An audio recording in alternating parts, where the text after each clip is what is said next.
বৈষ্ণৱী কল record আছে বুলি তুমি কিয় কৈ দিলা? পুলিচে সেইখিনি শুনি বিকাশক ক'ত ৰাখিছে জানিব পাৰিব। পুলিচে সেইখিনি নিজৰ স্বাৰ্থত ব্যৱহাৰ কৰিব। ইনভেষ্টিগেশ্যন যে কৰি আছে সেইটো কথা ওপৰৰ অফিচাৰক জনাব। ভাইটি উদ্ধাৰ হোৱা নোহোৱাটো পুলিচৰ কোনো মতলব নাই। মাহীয়ে দিন ৰাতি একাকাৰ কৰি ভাইটিৰ কাৰণেই ঘূৰি আছে। এইবোৰ কথা গম পালে তেওঁ বৰ কষ্ট পাব। মাহীয়ে বিকাশক উদ্ধাৰ কৰিব পাৰিব বুলি আপুনি ভাবে নেকি বৌ? নহ'লে ইমান দিনে বিকাশ ঘৰ পালেহেঁতেন। মই পুলিচৰ লগত মিলি তেওঁক বিচাৰি উলিয়াম। মাহীক ঘৰতে ৰেষ্ট ল'বলৈ দিব। আৰু বৌ আপুনিও বৰ বেছি চিন্তা নকৰিব। চিন্তা অৱশ্যে মই কৰিবই নালাগে, কিন্তু নোৱাৰোঁ। এইখন ঘৰে মোক কিমান নিজৰ বুলি ভাবে সেইটো নাজানো, কিন্তু ঘৰখন নিজৰ বুলি ভাবি পেলালোঁ যে। মই আকৌ ওলোটাটোহে কৰিম। মই নিজৰ বুলি নাভাবোঁ, কিন্তু মোক ঘৰখনে নিজৰ বুলি ভাবিবলৈ বাধ্য হ'ব লাগিব। বাইদেউ হিচাপে মই আপোনাক যিমান মৰম দিম, সন্মান কৰিম, সেয়া হয়তো নিজৰ ভনীয়েকেও আপোনাক কৰিব নোৱাৰিব। কিন্তু মৌজাদাৰ প্ৰকাশ ৰঞ্জনৰ পত্নী হিচাপে মোৰ ওচৰত যদি থিয় হয়, যিমানখিনি সন্মান বাইদেউ হৈ পাব, সিমানেই ঘৃণা মৌজাদাৰৰ পত্নী হিচাপে পাব। কাৰোবাক সন্মান কৰিম বা নকৰিম বুলি আগতেই যদি সিদ্ধান্ত লৈ লোৱা, তেতিয়া তুমিহে কষ্ট পাবা। তুমি নিজৰ চাৰিওফালে এখন কৃত্ৰিম আৱৰণ তৈয়াৰ কৰি লৈছা, যিটোৱে তোমাৰ মনটোক ঢাকিব নোৱাৰে। বিষ নকমিব তোমাৰ। বিষ কমাটো মই বিচৰা নাই বৌ। বিষ থাকক। বিষ থাকিলেহে মই মোৰ লক্ষ্যটো পাম। এনেই ইয়াৰ পৰা গৈ মই সীতাৰ নাম লোৱা নাই। লংকা দহন মোৰ বাবেই হ'ব লাগিব। বৈষ্ণৱী, নিজক লুকুৱাই ৰাখি তুমি কষ্ট পাবা। মোৰ কথা বাদ দিয়ক বৌ। পানী দেখিছেই নহয়, বৈ গৈ ক'ৰবাত পামগৈ। বাকী ডায়েৰীখনৰ কথা কি কৰোঁ সেয়া সময়ত জানিম। এতিয়া পাৰিলে মাটিৰ পেপাৰবোৰ ক'ত আছে দাদাক গৈ সুধিবলৈ দিব মাহীক। মাহীয়ে এখেতক সেইবোৰ নুসুধিব চাগে। নুসুধিলে ভাগিনীয়েকো হেৰুৱাব। বৈষ্ণৱী, আৰু নুসুধাকৈ যদি পেপাৰকেইখন দিওঁ বুলি ভাবে, চব চাবি কিন্তু মোৰ ওচৰতে আছে। মাথো মাটিৰ কাগজবোৰ ক'ত আছে জানিলেই হ'ল। আপুনি জানে যদি কওক বৌ।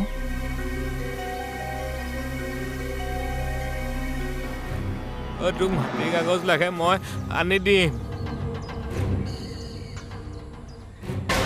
মোক যাবলৈ দে।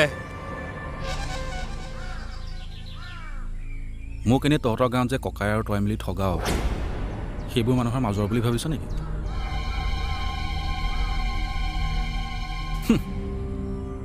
পুলিচ DSP ঘৰতো ডকাইতি কৰি হাৱা নিদিয়াকৈ পলাই অহা মানুহ মই। চালামি কৰি লাভ নাই। যেনেকৈ আছ ভাই তেনেকৈ থাক। ভোক লাগিছে। বিড়ি খাবি? হ'ব, এনেও মই বিড়ি চিগাৰেট এইবোৰ শ্বেয়াৰ কৰি বেয়াই পাওঁ। দে।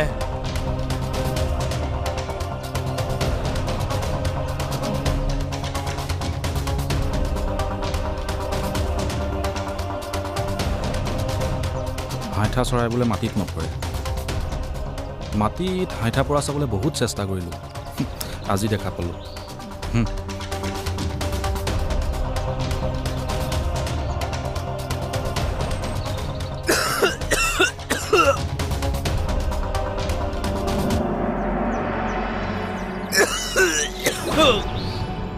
হ'ব, বেছি খাব নালাগে।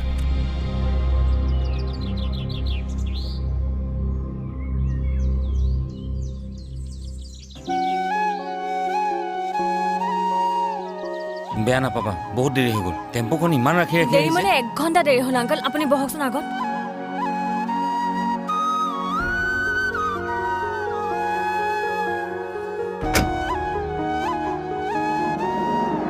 তুমি কিয় ৰৈ আছা? আহা আকৌ।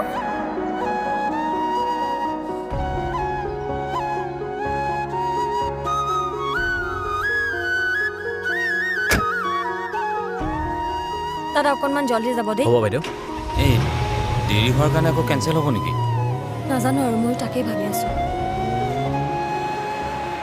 আপোনালোকে টেনশ্যন নল'ব মই কিবা এটা কৰিম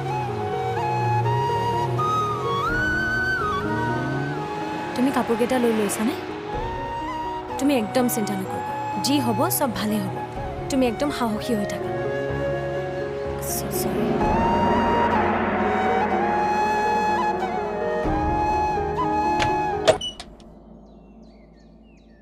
এইটো ৰুমতে পাবা পালে চাই লোৱাচোন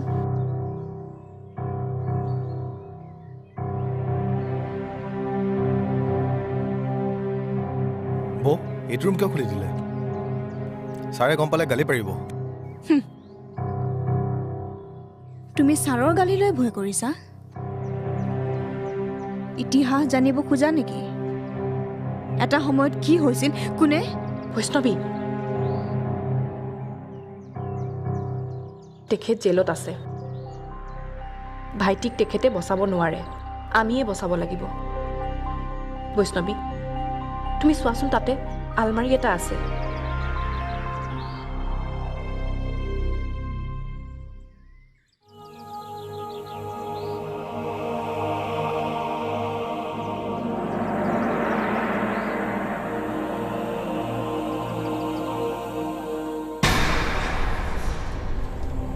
সৰু বৌ সেইটো নুখুলিব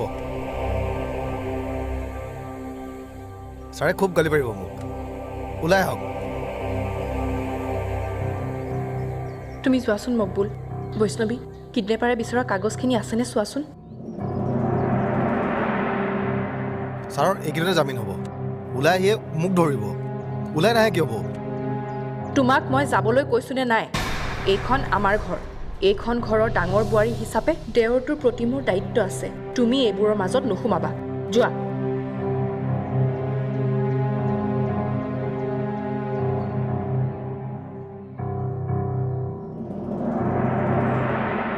পাইছানে নাই পোৱা বৌ চাই আছোঁ ৰ'ব দাদা ক বাবু কোৱা মই কেইদিনমানৰ পিছতে কি তোমাৰ গা বেয়া হৈছে ঠাণ্ডা পৰিছে যে নতুনকৈ তুমি ঠাণ্ডা নলগাবা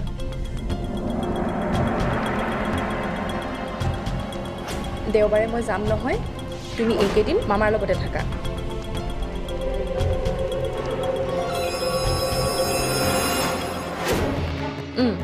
গুড বয়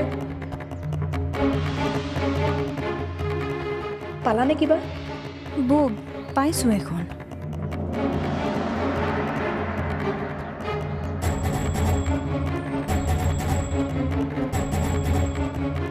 চাওকচোন এইবিলাক আমাৰ ঘৰৰ মাটি কাগজ ইয়াত কেনেকৈ আমাৰ মাটিটো ভুৱন খুৰাকহে বিক্ৰী কৰিছিলে তাৰমানে আমাৰ মাটিখিনি দাদা আৰু ভুৱন খুৰাই ষড়যন্ত্ৰ কৰি কিনিছিলে আমাক প্লেন কৰি গাঁৱৰ পৰা খেদিছিলে প্ৰকাশ দাই ইমান তললৈ কেনেকৈ যাব পাৰে কোনোবাই ইমান মাটি বাৰী লৈ কি কৰিব এতিয়াতো জেলতে ফচি আছে তোমালোকৰ মাটিৰ কাগজখিনি দেউতাৰাক দি দিবাগৈ কিন্তু তৰ্ক নকৰিবা দি দিবা বছ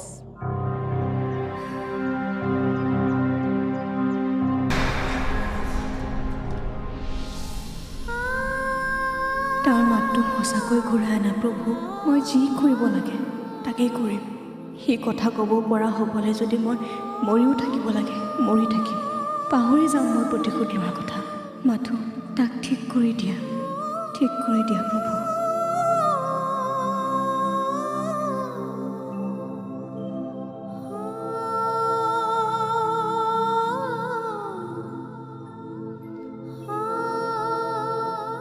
দাদা এখেতৰ জামিনৰ ব্যৱস্থাটো কৰচোন এখেত জেলৰ পৰা ওলাই আহিলেহে ঘৰখনৰ প্ৰব্লেমবোৰ ছল্ভ হ'ব মই একোৱেই মিলাব পৰা নাই এফালে মিলালে আনফালে নিমিলা হৈ যায় কিবা এটা কৰচোন ভাইটিয়ে ধৰা উকিলটোকে লগ কৰচোন, নহ'লে পইচা পাতি কি লাগে তই দি দিবি, মই তোক পিছত দি দিম। হ'ব, এখেত থকা হ'লেতো ভাইটি ইমান দিনে ঘৰ পালেহি হয়। তই বুজিছ নহয়? অঁ ঠিক আছে, তই মোক ফোন কৰিবি উকিলৰ ওচৰলৈ গৈ। হ'ব দে।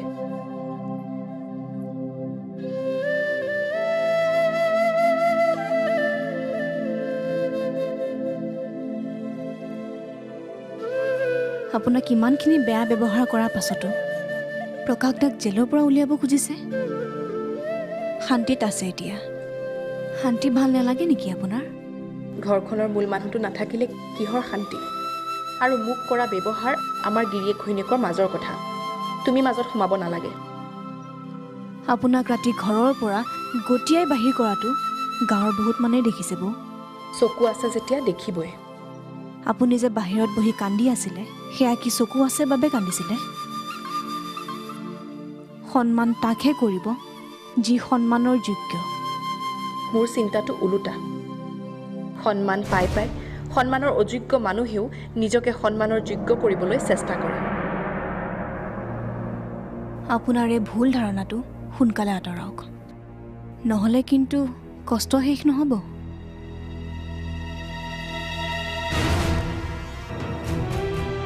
তুমি শুদ্ধ নে মই শুদ্ধ নাজানো বৈষ্ণৱী, কিন্তু মানুহক বেয়া পাবলৈ মই কেতিয়াও নিশিকিলোঁ। এতিয়া হঠাৎ নাই, নোৱাৰিম। জান, মই মানুহটো ডিমোটেড হ'লোঁ নহয়। আগৰ দৰে টকা পইচা নাই, তাতে এওঁ সন্দেহ কৰে। গতিকে অনলাইন শ্বপিংটো অলপ কমাই কৰিবা, নহ'লে মই মানুহটো অফলাইন হৈ যাব লাগিব। অঁ প্লিজ ড'ণ্ট মাইণ্ড হা।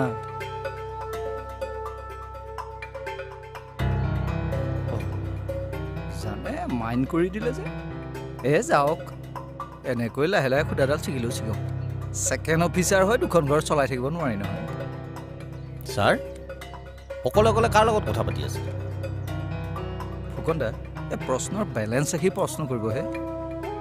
নিজে কৈছে অকলে অকলে আছোঁ, তাৰ পাছত আকৌ কৈছে কাৰ লগত কথা পাতি আছোঁ। চৰি ছাৰ। আচ্ছা, এই চৰিৰ বাদ দিয়ক। এইজনৰ দেখা দেখি নাই যে, ক'লৈ গ'ল? এই বিকাশ ৰঞ্জনৰ কেছটোৰ কাৰণে সদৰৰ টীমৰ লগত ওলাই গৈছে নেকি ছাৰ? এতিয়া গম পালে আপোনাক কি বুলি ভাবে? বুজা নাই ছাৰ। ফুকন, আপুনি পুলিচৰ মানুহ নহয়হে। আপুনি মিঠাই দোকানী হ'ব লাগিছিল। আপোনাৰ মনত মিঠা চিন্তাৰ বাদে একো চিন্তাই নাহে। হয় ছাৰ। এই ছাৰে মোক কি বুলি ভাবে বুলি ক'লে? গাধ, এটা প্ৰকাণ্ড শূন্য বুলি ভাবে। নহ'লে ন অপাৰেশ্যনটোলৈ আপোনাক লৈ নগ'লেহেঁতেন নে? সদৰত চাগে তেওঁক তেল মৰা মানুহ কোনোবা আছে। আপুনি আৰু মিশ্ৰদাই তেল যে নামাৰে, সেইকাৰণে অপাৰেশ্যনলৈ লৈ নগ'ল। এনেকৈ হ'লে আপোনালোকৰ প্ৰমোশ্যন নহ'ব। মোৰনো কি প্ৰমোশ্যন হ'ব ছাৰ? এই হাবিলদাৰ হৈয়ে ৰিটায়াৰ হ'ব লাগিব আৰু। চাই নহয় মই ছাৰ কিয়নো লাজ দিয়া ছাৰ? লাজ দিয়া নাই, সঁচাটো কৈছোঁ। এনেকুৱা অপাৰেশ্যনবিলাকত আপোনালোকৰ দৰে চিপাহী হাবিলদাৰে ডাঙৰ ডাঙৰ কাম কৰে, তাৰ পিছতে প্ৰমোশ্যন পাক্কা। এতিয়া যদি আপোনালোকক লগতেই নিনিয়ে, প্ৰমোশ্যন কৰিব আৰু।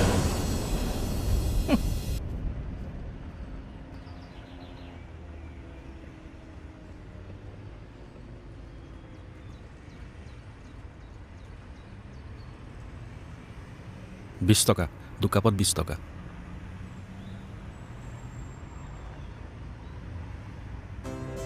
আংকল, চাহ। তুমি কিয় আনিলা? মই আনিম বুলি ভাবিয়ে আছিলোঁ। জীয়েকে অনা দেউতাকে অনা একেই কথা। মই ডাক্তৰৰ লগত কথা পাতিছিলোঁ আজি। তেওঁলোকৰ মতে অপাৰেশ্যনটো ছাকচেছফুলেই হৈছে, কিন্তু চন্দ্ৰ অলপ দিন ৰেষ্টত থাকিব লাগিব। কথা ক'বলৈ চেষ্টা কৰিব নোৱাৰিব। ঘৰলৈ কেতিয়া নিব পাৰিম? কালিলৈ আবেলি মানলৈ নিব পাৰিম চাগে, কিন্তু আগতে ৰিপৰ্টখিনি চাই ল'ব লাগিব। ভগৱানে তাৰ মাতটো ঘূৰাই আনিলে হ'ল আৰু। আংকল, মই এটা কথা ভাবিছোঁ। কি? তাক গাঁৱলৈ লৈ যোৱাতকৈ আমাৰ ঘৰলৈ লৈ যাওঁ নেকি? নহয় মানে, সি গাঁৱলৈ যদি এতিয়া যায়, মানুহবোৰতো খবৰ কৰিবলৈ আহিব। খবৰ কৰিবলৈ আহিলে তেওঁলোকৰ লগত যদি কথা পাতে, সি বৰ ডাঙৰ বিপদ হ'ব। তোমালোকৰ ঘৰত বাইদেউ আকৌ এটা ব্যৱস্থা কৰিছোঁ। জেঠাইৰ গাটো ভাল নহয় সেইকাৰণে মাক জেঠাইহঁতৰ ঘৰলৈ যাবলৈ দিছোঁ আৰু মই জানো জেঠাইহঁতৰ ঘৰলৈ গ'লে মা এসপ্তাহলৈ ঘৰলৈ নাহে সেইটো কনফাৰ্ম তেন্তে সেইটোকে কৰিব লাগিব মই থাকিমেই যেতিয়া আৰু টেনশ্যন নাই কিন্তু পথাৰৰ ধানখিনি অনাই থ'ব লাগিব ঠিক আছে আপুনি নিজৰ কামখিনি কৰি আহিব আৰু আপুনি নহালৈকে মই বাৰু কোৰ্টলৈ নাযাওঁ তুমি এতিয়া মোৰ আৰু চন্দৰ সাহস সদায় এনেদৰে থাকিবা চাহ খাওক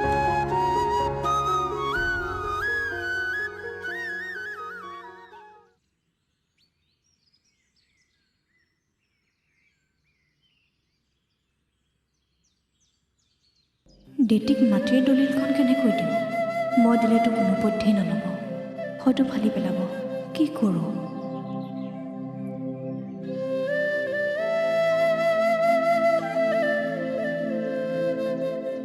বৈষ্ণৱী কি ভাবি আছা নাই এনেই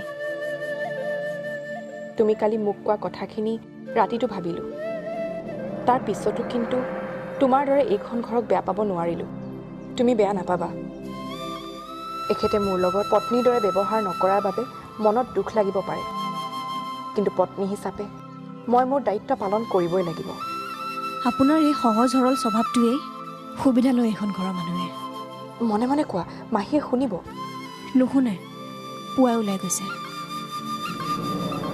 মোক এটা কথা কওকচোন মাহীয়ে এইখন ঘৰত থাকি কি কাম কৰিছে বিকাশক উলিয়াব পাৰিছে কথা আকৌ ডাঙৰ ডাঙৰ ডাঙৰৰ বিষয়ে এনেকৈ ক'ব নাপায় বৈষ্ণৱী তাকো তেওঁৰ অনুপস্থিতিত আমি আচলতে আমাৰ সন্মুখত নথকা কাৰো বিষয়ে একোৱেই আলোচনা কৰিব নালাগে যি ক'ব খোজা সন্মুখত ক'ব লাগে